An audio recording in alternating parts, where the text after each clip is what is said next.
Hi, I have a new music video coming out soon, and I'm super excited to share some behind the scenes with the director right now.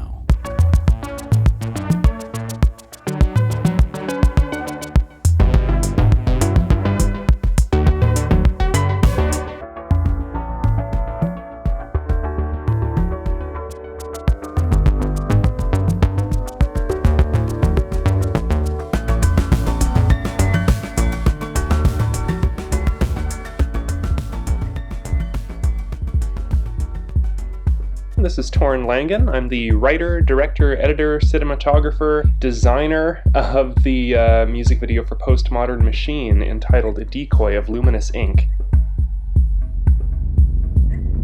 The mask that I built for this video, we'll refer to him as the Blockhead. For a while now, I've been really interested in the brutalist architecture found in and around Kitchener, Waterloo, Ontario, Southern Ontario, Toronto, as featured in a number of early David Cronenberg films, various high-contrast black and white photography. During lockdown, I made a habit of going for longer walks and just photographing some of these structures on my phone. Then when the opportunity came about to work on this video for Postmodern Machine, I thought it would be a great opportunity to showcase these structures in moving picture format.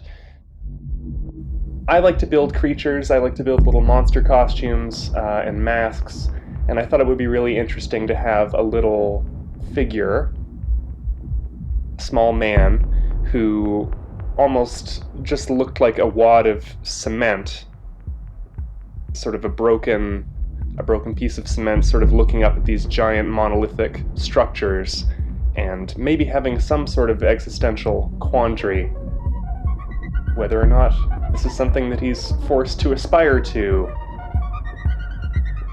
So that was sort of the motivation for wanting to build some sort of a creature, just to contrast in shape and texture with these giant, rigid, angular structures, and exploring this landscape.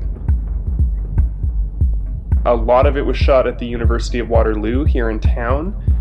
There's a really interesting computer science library that can be found on campus, which is basically just a giant sort of cube with these interesting window structures that are pretty uniform all the way around. There were a number of structures in downtown Kitchener that I was able to take a few stills from and Photoshop and turn into these endless walls that start shifting and changing, expanses that seem to go on forever. Obviously there were no buildings in town that were quite that size. Me and my co-producer Mike McCarville, who also stars in the video, we went down to the University of Toronto Scarborough campus. I had just watched an early David Cronenberg short film entitled Stereo that was predominantly shot on campus. Because of lockdown, we weren't able to shoot inside, but a number of the shooting locations in the video match those that were used in early David Cronenberg films, a fellow Canadian filmmaker. So as far as putting the video together goes, starting with this costume head, it was a new sort of thing for me, because I've made stuff that's meant to resemble Eastern European folk costuming, but never something that's really meant to resemble an actual material that exists in the world. So I've never made something, say, that's meant to directly emulate wood or stone or anything like that. I started by building sort of a cube that one would wear on your head out of foam core, attaching some sponges to the inside to make it comfortable and easy to wear.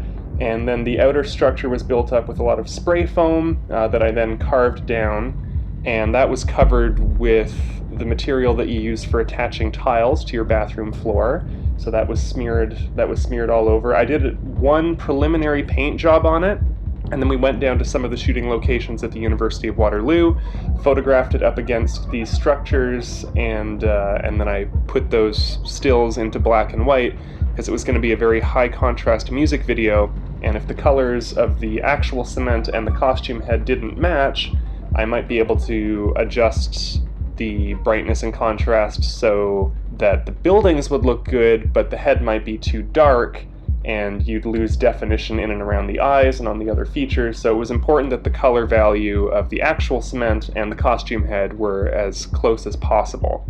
And I want to take a quick moment here just to thank my co-producer and actor Mike McCarville for wearing a giant snowsuit costume with a bunch of insulation foam over his head, mostly through the summer.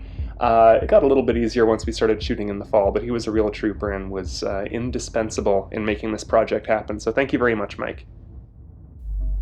Thank you both very much, Torin and Mike. And thank you, Torin, for sharing some of your creative process. We all got a glimpse into a totally different type of art and creativity. Torin's work is dripping with atmosphere, and I'm so excited to show you how it combines with mine. Look forward to the video coming out soon. Thanks as always for tuning in, and don't forget to like or subscribe.